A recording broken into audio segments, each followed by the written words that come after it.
தேவதா படத்தில் ரொம்ப அநியாயமாக அக்கிரமாக இருந்தது மேடம் மிஸ்கின் பேசினாலாம். அதில் வளர்க்குற பேசணும் அவசியமே கிடையாது, இயக்குனரும் என்ன வேணும் பேச கிடையாதுல்ல. அந்த மாதிரி ரொம்ப வீடியோ பார்ப்பேன், ரொம்ப நமக்கு தலைக்குழிவாக இருந்துச்சு. தமிழ் சினிமா வந்து இந்திய சினிமாவில் வந்து ஒரு பெரிய மதிக்கக்கூடிய ஒரு இடத்துல இருக்குது தமிழ் சினிமா. தமிழ் சினிமா இயக்குநர்கள் மட்டுமல்ல, தொழில்நுட்ப கலைஞர்களே அனைவரும் வந்து இந்திய சினிமா லெவலில் ஒரு பெரிய மதிக்க இடத்துல இருக்காங்க. அது வந்து இந்த மேடை இருக்குல்ல, ஒரு பிரசாத்தில் தேட்டர் மேடை, பல ஜாம்பவான்களை பார்த்த மேடை. தென்னிந்தியாவில் வந்து மட்டும் இந்தியா முழுக்கவும் வந்து இந்த மேடையில் அமர்ந்து பேசிட்டு போயிருக்காங்க. எவ்வளோ functions, audio launch, trailer release, success meet, இந்த மாதிரி. ஸோ அந்த மாதிரி மேடையில் வந்து இவ்வளோ பத்திரிகையாளர்கள் நண்பர்கள் இருக்கீங்க, நீங்கள்லாம் பெண் பத்திரிகையாளர் இருக்கீங்க, நம்ம நண்பர்கள் நிறைய பேர் இருக்காங்க. அங்கே வந்துட்டு மாட்டாங்கம்மான்றது பேசிக்கங்க, வெளியே பேசிக்கங்க. ஒரு மேடை நாகரிகம் இல்லையா, என்னால பேசுறவா, அவ்வளோ புக்கு படிச்சிருக்கீங்க, அவ்வளோ படங்களை பார்த்துருக்கோம், உலக படங்களை பார்த்துருக்கேன்னு சொல்றீங்க, அவ்வளோ உலகம் போது அந்த புக்ஸை படிச்சுக்கன்றீங்க. அப்படி என்ன அறிவிருக்கு உங்களுக்கு? குறைந்தபட்சம் நகரம் வேணாமா? ஒரு மேலே பேசுகிற பேச்சா? உங்களுக்கு பெண் குழந்தை இருக்கு, எல்லாத்துக்கும் பெண்கள், எனக்கு பெண் குழந்தை இருக்கு, ஸோ எல்லாத்துக்கும் இருக்காங்க. ஸோ மேடை நாகரிகம்ன்றது ரொம்ப முக்கியம். இந்த மேடை எவ்வளோ நாகரிகம்னு சொல்றீங்களா? யாராவது தப்பான வார்த்தை அதெல்லாம் கிடையாது. தம்பின்னு கூப்பிடுறது வேற, தம்பி நம்ம எல்லாத்தையும் கூப்பிடலாம், வர தம்பி, உட்கார தம்பி, எந்த தம்பின்னு அதை நானே நினைக்கணும். அது முக்கியம் ரொம்ப. அப்படி ஒரு வேற என்ன நினைச்சான்னு தெரியல. எல்லாத்தையும் சகட்டு முடிக்க வரான்றாரு, போறான்றாரு, உட்காருன்றாரு. இன்னைக்கு பேச நினைக்கல, தொடர்ந்து பல முறைகளை பார்த்துட்டு வரேன் நான் மிஸ்கின் பேச்சுக்களை.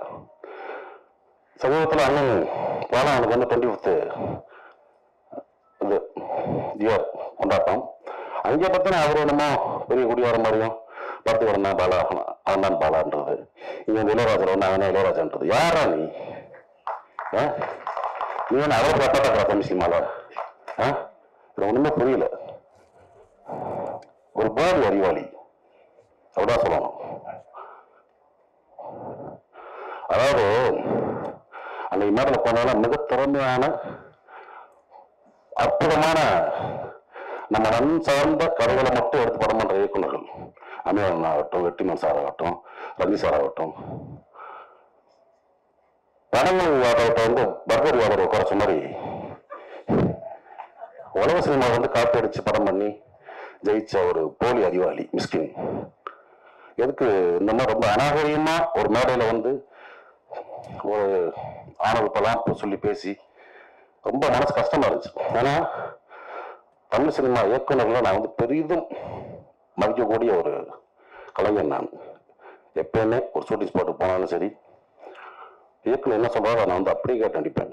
ஒரு பிளாங்க் பேப்பர் மாதிரி போவேன், ஒரு களிமண் மாதிரி போவேன். என்னை எப்படி வேணா வடிக்கலாம், எப்படி வேணா விடுவலாம், எதுவுமே நான் பண்ண மாட்டேன். என்னோட ஒப்பனை உங்களுக்கு தெரியும். அது என்ன பொட்டசியும் சரி சரி, மற்ற விஷயம் ரொம்ப அந்த டார்ச்சர்லாம் பண்ணக்கூடிய ஆட்சி கிடையாது. ஏன்னா நான் கீழே இருந்து வந்திருக்கோம், ரொம்ப கஷ்டப்பட்டு ஒரு இடத்துக்கு வந்திருக்கோம். தமிழ் சினிமாவையும் தமிழ் சினிமா இயக்குநர்களையும் பெரிதும் மதிக்கக்கூடிய ஒருத்தன் தான். ஆனா அந்த நேரம் எனக்கு வந்து ரொம்ப அருவருப்பா இருந்துச்சு. ஸோ மிஸ்கின் அவர்களே, நீங்க தம்பியா இருக்கலாம், அண்ணன் இருக்கலாம், இல்லை என் ஒத்த வயதாக இருக்கலாம், சினிமா சொல்லுவாங்கல்ல, உங்க அம்மா எங்க அம்மா இல்லை சினிமாடான்னு, சினிமா அது. நீங்க வந்து ஒன்றும் ஒரு கான்செப்ட் ஃபிலிம் பண்ணியா நீங்க வந்து ஜெயிக்கல. குத்தாட்ட பாடல்கள், ரொம்ப சாதாரண கதையில் எடுத்தாலும் ஜெயிச்சிருக்கீங்க நீங்க. சுசீந்திரன் மாதிரி ஒரு மண் சார்ந்த வெளிநாட்டு கபடிகள் எடுத்தோ, அமீரண்ண மாதிரி ஒரு பருத்திவரன் எடுத்தோ, ரஞ்சிசார் மாதிரி ஒரு மெட்ராஸ் படம் எடுத்தோ, பாலான மாதிரி சேது படம் எடுத்தோ, வாலாசித்தல் மாதிரி ஒரு காதல் படம் எடுத்தோ, ஒரு கலங்க மாதிரி தோண்டி எடுத்து நீங்க படம் பண்ணல. வெளிநாட்டு படங்களுடைய முகத்துல அவருடைய ஷார்ட்ஸை காப்பி பண்ணி, சீன்ஸை காப்பி பண்ணி ஜெயிச்ச ஆள். ஸோ இங்க வந்து ஒரு போலி புத்திசாலி, அதை நான் வச்சுக்கிட்டு பிறகு இன்னும் பல முறை நீ பேசலாம், கொஞ்சம் நாகரிகமாக பேசுங்க. ஏன்னா நீங்க உட்காந்துருக்க மேடைகளில் பெரும் கலைஞர்கள் உட்காந்துருப்பாங்க.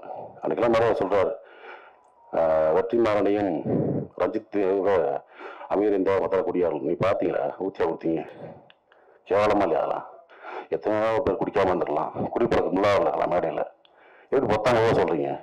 ஏற்கனவே சினிமாக்காரங்க கிளுகிளுன்னு தான் இருக்கு. பார்க்குற பார்வை வேறு மாதிரி இருக்கு. இந்த மாதிரி நம்மளை தாழ்த்தி நம்மளே வெளியே அசிங்கப்படுவான்னு நினைக்கிறேன். இது என்னுடைய மனக்குமுறல். ஏன்னா இப்பயும் சொல்றேன், தமிழ் சினிமா இயக்குநர்ல பெரிதும் மதிக்கக்கூடிய வணங்கக்கூடிய ஒருத்தன் நான். ஸோ அந்த மாதிரி இப்போ இருக்க இயக்குநர்கள் இந்த மாதிரி சும்மா போகிற போக்கில் வளர்த்தாங்க இதுன்னு பேசுறது அனுமதிக்கக்கூடாது நினைக்கிறேன். ஸோ அதை நான் இங்கே பதிவு பண்ண நினைச்சேன். அதுக்கு என்னுடைய கண்டனங்களை கண்டிப்பாக தெரிவிச்சுக்கிறேன். திரு அருள்தாஸ் அவர்களுக்கு என்னுடைய நன்றிகள். ஒரு மேடையில நாகரிகம் எவ்வளவு முக்கியம், பாசிட்டிவிட்டி எவ்வளவு முக்கியம், ஒரு படத்தை பத்தி பேசும்போது நம்ம எவ்வளவு அதாவது ஒரு அழகா கருத்துக்களை சொல்லணுமே தவிர வல்கரான வார்த்தைகளோ நம்ம பாடி உறுப்புகள் சம்மந்தப்பட்ட வார்த்தைகளோ மற்றவங்களை காயப்படுத்துற வார்த்தைகளோ நம்ம எப்பவுமே சொல்லக்கூடாது. அடுத்தவங்களை வாடா போடா உட்கார்றா நில்டா அப்படின்னு சொல்றதுக்கு நம்மளுக்கு உரிமையே கிடையாது. பர்சனலா நம்ம பேசலாம். மிஷ்கின் இயக்குனர் மிஷ்கின் அவர்கள் என்னுடைய மிகச்சிறந்த நண்பர். அவருடைய ஆபீஸ்க்கு போய் நான் நிறைய நேரம் உட்கார்ந்து நிறைய பேசிட்டு இருப்பேன். பலமுறை நான் கால் பண்ணி அவர்கிட்ட நான் சொல்லுவேன், சார் இது ஏன் சார் இப்படி பேசுறீங்க, இப்படி பேசாதீங்க அப்படின்னு நான் பர்சனலா கால் பண்ணி நான் பேசிடுவேன். அருள்தாஸ் அவர்கள் அவ்வளவு போல்டா ஓப்பனா இங்க பேசியிருக்காரு. அவருக்கு என்னுடைய நன்றிகள் சார். ஏன்னா ஊடகங்கள் பல பேர் சொல்ல முடியாம அவங்க இப்படிதான் இப்படி பேசிட்டு இருக்காரு ஒருத்தர், இங்க யாருமே சொல்ல மாட்டேங்கிறாங்களே அப்படின்னு நினைக்கும் போது அருள்தாஸ் அவர்கள் தைரியமா நின்று சார் இது தவறு நான் கண்டிக்கிறேன்னு சொல்றேன் பாத்தீங்களா, உங்களுடைய கட்ஸ் ஹேட்ஸ் ஆஃப். ஓகே, சொல்ல மாட்டாங்க நிறைய பேரு, எல்லாரும் தயங்குவாங்க எப்படியா வாய்ப்பு போயிடுமேன்னு. நீங்க அதை பத்தி எல்லாம் கவலைப்படல, எனக்கு வாய்ப்பை பத்தி கவலை இல்லை, எனக்கு எது கரெக்டா அதை சொல்லுவேன் அப்படின்னு நினைச்சு வந்தீங்க பாத்தீங்களா, உங்களுக்கு என்னோட வாழ்த்துக்கள்.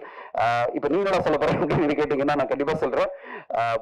இவரு சினிமா துறையில கிட்டத்தட்ட 20 வருஷம் நான் கடந்திருக்கேன். ஒரே ஒரு விஷயம் தான், கிறிஸ்டி சொன்ன மாதிரி நம்ம வாழ்க்கை ஃபுல்லா பாசிட்டிவா இருக்கணும், பேசுற வார்த்தைகள் பாசிட்டிவா இருக்கணும், அன்பா இருக்கணும், மற்றவங்களை காயப்படுத்தாத வார்த்தைகளா இருக்கணும், மற்றவங்களை எந்த வகையிலும் முகம் செலுக்காத வார்த்தைகளா இருக்கணும். சோ அப்படிப்பட்ட வார்த்தைகளை நம்மளால உபயோகப்படுத்த முடியும்னா வாழ முடிக்கணும். இதுதான் என்னுடைய பாலிசி. நான் எந்த இன்டர்வியூல இருந்தும் சரி, என்னை எப்படியாவது இழுத்து ஒரு கான்ட்ரவர்ஷியலான ஒரு விஷயம் சொல்லிட மாட்டானா அப்படின்னு பல பேர் என்ன இன்டர்வியூ பண்ணுவாங்க. முடியவே முடியாது. நான் வார்த்தையில ஒரு நெகட்டிவான விஷயத்தை கூட பாசிட்டிவா சொல்லிட்டே இருப்பேன். ஏன்னா ரொம்ப ஈஸி பாசிட்டிவா நெகட்டிவா சொல்லி ஒருத்தரை காயப்படுத்துறது, ரொம்ப ஈஸி ஒருத்தரை அவமானமா பேசுறது, ரொம்ப ஈஸி இந்த சமுதாயத்தையே கேவலமா பேசுறது. ஆனா ரொம்ப கஷ்டம் பாசிட்டிவா பேசுறது. ஆனா அதுதான் நல்ல விஷயம். பாசிட்டிவா பேசணும், பாசிட்டிவா நினைக்கணும். வாழ்க்கை என்பது ரொம்ப பாசிட்டிவா இருக்கணும், அன்போடு இருக்கணும், எல்லோரும் அன்பா நேசிக்கணும் அப்படின்றத விட்டுட்டு நம்ம மேடை கிடைச்சதுன்னு சொல்லிட்டு சகட்டு மீனிக்கு மற்றவங்களை பேசுறதோ இல்ல சகட்டு மீனிக்கு வார்த்தைகளை யூஸ் பண்றதோ, நான் சொல்ல வர்றது கருத்தை நெகட்டிவான வார்த்தைகளும் மற்றவங்க முகம் சொல்லிக்கிற வார்த்தைகளும் யூஸ் பண்றதும் என்னை பொறுத்தவரை ஏற்றுக்கொள்ள முடியாது. அது யார் பேசினாலும் அது தவறுதான் நான் சொல்லுவேன். கண்டிப்பா அது தவறு. அப்படிப்பட்ட தவறுகளை யார் பேசினாலும் அதை மேடையில் இருக்கிறவங்களும் கேட்கணும். சார் இப்படி பேசாதீங்க, நிறுத்துங்க அப்படின்னு சொல்லணும். அப்படி இல்லாம எல்லாரும் ரசிச்சுட்டு இருக்கிறது எனக்கு கொஞ்சம் மனசு கஷ்டமா இருந்தது. அதெல்லாம் ரசிக்கும் போது என்னோட அதை ரசிச்சுட்டு இருக்காங்க, அந்த நேரத்தில் எழுந்து போயிடணும். நான் ஒரு இயக்குனர் என்னோட நண்பருக்கு கால் பண்ணி கேட்டேன், சார் நீங்க மேடையில் இருந்தீங்க, அவர் பேசிட்டு இருக்காரு, நீங்க என்ன பண்ணீங்கன்னா எழுந்து வாக் அவுட் பண்ணிட்டேன் அப்படின்னாரு. நான் வாக் அவுட் பண்ணி போயிட்டேன் அப்படின்னாரு. சார் எனக்கு ரொம்ப கஷ்டமா இருந்தது, நான் வாக் அவுட் பண்ணி போயிட்டேன்னு சொன்னார். அதை எல்லாருமே பண்ணியிருந்தாதான் அப்படி பேசுறவங்களுக்கு அடுத்த கட்டமா பேச இனிமே அந்த மாதிரி முயற்சி எடுக்க மாட்டாங்க, தைரியமா பேச மாட்டாங்க. இந்த மாதிரி எல்லாம் தவறான வார்த்தைகளை யூஸ் பண்ணி ஒரு மேடை, இது அற்புதமான மேடை, இந்த மேடையில அப்படிப்பட்ட வார்த்தைகளை யூஸ் பண்ண மாட்டாங்க. அதுவும் பர்டிகுலரா எனக்கு ஆண் உறுப்புகளையும் பெண் உறுப்புகளையும் வச்சு பேசும்போதெல்லாம் எனக்கு அப்படியே பார்க்கும்போது எப்படி ஒரு மேடையில போய் பப்ளிக்ல இப்படி ஒருத்தர் பேசுறாரு எனக்கு பகீர் ஆயிடுச்சு. அந்த வீடியோ எல்லாம் வரும்போது எப்படி ஒரு மனிதன் இப்படி எல்லாம் பேச முடியும் அப்படின்னு. ஆனா அந்த நேரத்துல இந்த நேரத்துல ஒண்ணு சொல்லிக்கணும், அந்த என்டையர் இன்டர்வியூ அந்த பேச்சை நான் பார்த்தேன். 32 நிமிஷம் அவர் பேசினதுல ஒரு 4 நிமிஷம் தவிர 28 நிமிஷம் அவ்வளவு சிறப்பான வார்த்தைகள் இருந்தது, சிறப்பான விஷயங்கள் இருந்தது, அவ்வளவு சிறப்பான கருத்துக்கள் இருந்தது. ஆனா அந்த சிறப்பான கருத்துக்கள் மக்கள் மத்தியில போய் சேர்றதுக்கு அவர் யூஸ் பண்ண ஒரு 4 நிமிஷம் வார்த்தைகள், 4 நிமிஷம் சொன்ன விஷயங்கள், அவர் சொன்ன அந்த அப்ஜெக்டிவ்ஸ், அவர் சொன்ன விஷயங்கள், அது எல்லாமே அந்த 28 நிமிஷம் அவர் சொன்ன மிக சிறப்பான விஷயங்களையும் ரொம்ப கேவலப்படுத்திடுச்சு. சோ என்னுடைய ஒரே ரிக்வெஸ்ட் என்னன்னா, நான் என்னுடைய உண்மையான ஒரு நல்ல நண்பராக இருக்கிற திரு மிஷ்கின் அவர்களுக்கு மேடைகளை நீங்க உங்களுக்கு இருக்கிற அந்த 28 நிமிஷத்தை ரொம்ப அழகா பயன்படுத்துங்க. அந்த 28 நிமிஷம் நீங்க பேசியிருக்கீங்களா, அது மட்டுமே பேசியிருந்தா காலங்காலமா அந்த 28 நிமிஷமும் ஒரு பெஞ்ச் மார்க்கா இருந்திருக்கும். வாழ்க்கையை எப்படி புரிஞ்சுக்கணும், வாழணும் அப்படின்றதுக்கு பல அற்புதமான விஷயங்களும் அதுல சொல்லியிருந்தாரு. அது மட்டுமே சொல்லியிருந்தா போறோம்.